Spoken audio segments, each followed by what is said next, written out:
안녕하세요. 꿀벌입니다. 네, 미국 주식 차트와의 대화를 시작할게요. 어제는 미국의 금리 결정일이었죠.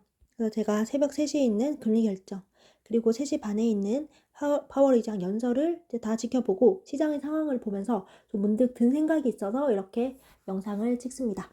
이제 오늘 영상의 주제는 FOMC나 CPI 등 미국의 굵직굵직한 이벤트가 있을 때 이것을 선반영하는 주식이 있다는 것입니다.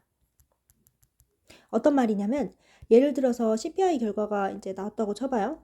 나오기 전에 그것과 연관된 특정 주식이 만약에 오른다 하면은 이 CPI 결과가 좋구나 미리 예상을 해볼 수가 있다는 것입니다.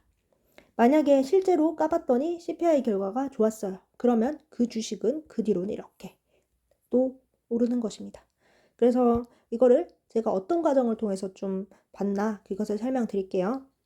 어제는 금리 결정이 있던 날이었기 때문에 저는 이 20년물 그리고 10년물 금리 달러 인덱스 3개를 굉장히 유심히 보고 있었습니다. 차트상으로만 본다면은 이게 일봉인데요. 일봉상으로 이런 식으로 약간 트리플 탑의 형태를 찍고 살짝 쓱 빠져주는 형태를 저는 보여줬다고 생각을 합니다. 그리고 10년물 금리도 마찬가지고요.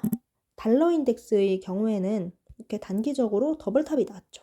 그리고 이거 저항을 맞고 떨어지고 있었습니다. 그래서 금리에 대해서 어떤 시장의 반응이 살짝 좋은 걸 보니까 파월 의장이 불리시하게 말하려나 그런 생각을 좀 했는데요. 굉장히 어제 특이한 점이 있었어요. 뭐냐면 어제 미국 주식 자체는 되게 안 좋았습니다. 뭐 특히 TQ가 마이너스 2%, 속스를 마이너스 10%까지 갔고요. 판구, 불즈 이런 애들도 다 떨어졌는데 진짜 신기하게 이 라부가 플러스 5%더라고요. 그리고 더해서 우리의 기억 속에서 잊혀진 TMF 얘도 플러스 1.8%였는데 더 웃긴 거는 좀 신기한 거는 우리 개인 순매수 상위에는 이 라부 다운 이게 라부 인버스거든요. 그 다음에 TMV가 상위에 차지하고 있었습니다. 그래서 제가 이게 되게 신기하다고 생각을 했어요.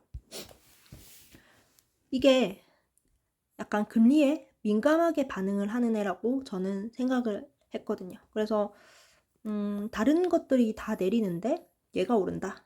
심지어 이 코인이나 코인베이스 같은 경우에도 쭉 떨궜다가 살짝 다 마루를 해버렸습니다. 그래서 금리에 민감한 이런 자산들이 반응을 해서 왠지 금리를 동결을 하는데 굉장히 불리한 발언을 할 것 같다. 그런 생각이 들더라고요.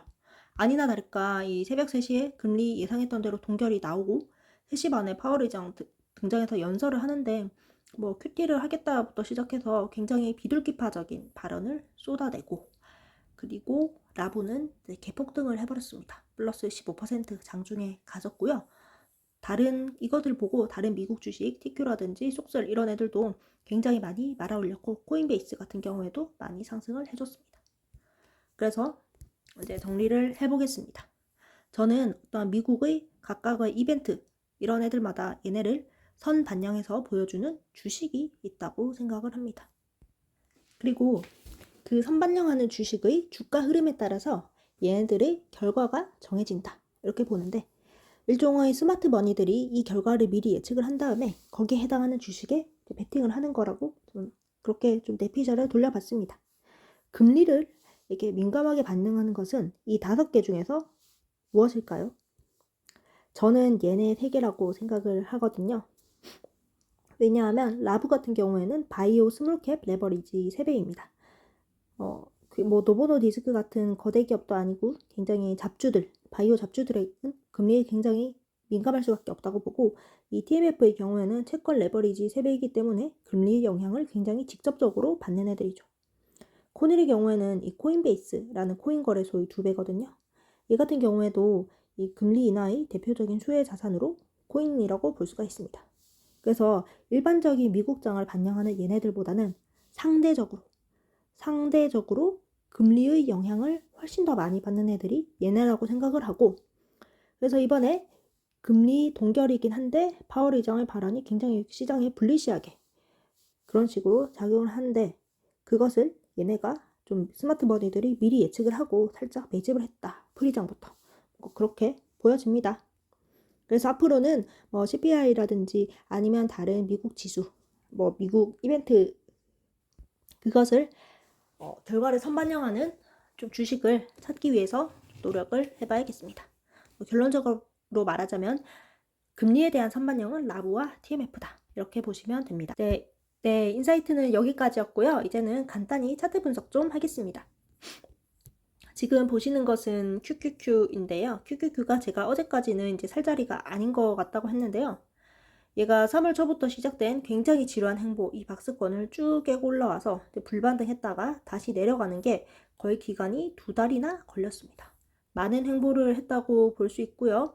지금도 여전히 매크로 상황 많이 불안합니다. 여기서는 이제 쭉 내린 다음에 다시 행보를 치고 있는 모습이고, 저는 이제 살짝 물릴 각오를 하고 여기서부터는 조금씩 분할로 들어갈 수 있다고 봅니다. 이게 시장이 어떻게 흘러갈 것이다라는 완벽한 예측은 제가 못하겠지만 얘가 지금 다시 박스권을 그리려고 하고 있거든요. 그래서 이런 식으로 움직이면서 매물대를 만들어 나갈지 아니면은 5일평이 이런 식으로 매물대를 만들어 나갈지 그건 잘 모르겠으나 지금부터 분할 매수를 시작을 해서 이런 식으로 계속 매집을 받는다면 저희가 매물대를 평균 매수가를 요쯤으로 맞출 수가 있겠죠. 그러면은 이 끝에서 산 것보다는 적어도 QQQ 기준으로는 5%나 싸게 사는 겁니다. TQ 기준으로는 마이너스 15% 싸게 사는 겁니다. 그래서 이제 지금부터는 살짝 매집을 하면 좋을 것 같다. 그러나 완벽한 아직 매수 구간은 아니거든요. 제가 말씀드린 매수 구간은 첫 번째로는 5위평이 22평을 골든크로스 했을 때, 두 번째는 만약에 5위평이 여기를 깬다면 여기가 두 번째, 그리고 최후의 타점이 세 번째. 저는 여기에 가장 물량을 많이 실어야 된다고 생각을 합니다. 그러나 얘가 요 122평을 뚫고 내려갈지 이거는 정말 장담을 할 수가 없기 때문에 여기서 분할 매수 받겠다는 것입니다. 그리고 속스도 마찬가지고요. 얘네는 이렇게 하락했다가 상승했다가 폭이 이제 굉장히 큰 거를 볼 수가 있는데요. 얘도 보시면은 지금 5위평과 22평이 거의 맞닿아 있습니다. 맞닿아서 다시 쭉 다 내렸다가 살짝 올라가고 있어요. 그래서 얘는 이제 분량을 조금 덜 타셔야 됩니다. 예를 들어서 내가 전체 시드가 이제 100만큼 있다고 치면은 지금은 한 5 정도 놓는 구간이라고 생각하면 돼요.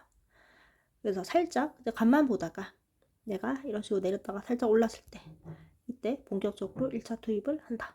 그렇게 보면 됩니다. 여전히 개인들이 순매수 상위에 이 속슬과 TQ가 있습니다. 전혀 큰 비중을 실을 그런 타이밍이 아닙니다. 그냥 발만 살짝 담글 타이밍입니다. 그리고 저는 이 양이 인의 인버스거든요.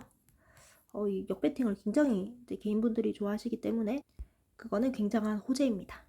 지금 인 같은 경우가 이제 폭등을 해주고 있는데요. 이 박스를 그냥 승천해서 뚫어버렸습니다. 이럴 경우에는 저 같은 경우에는 불타기 하겠습니다. 쿨하게 불타기 해서 여기서 1차로 매도를 하고 살짝 눌렸을 때 또 들어가는 전략이 있습니다. 그래서 인 같은 경우는 추세가 굉장히 좋다. 주봉으로 보더라도 주봉으로 봐도 이미 돌린 건 다 보일 거고요. 각도가 미쳤습니다. 쭉 올라가기 때문에 굉장히 힘이 좋게 상승을 하고 있다고 보면 됩니다. 이런 식으로 매물대 한 2달 그리다가 바로 치고 올라가네요. 더 이 위까지는 사실 뭐 없습니다.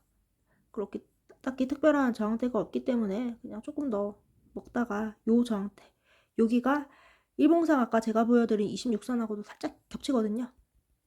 그래서 이쯤에서 좀 약 1차 매도 정도 해보면 좋겠다, 그런 생각이 듭니다.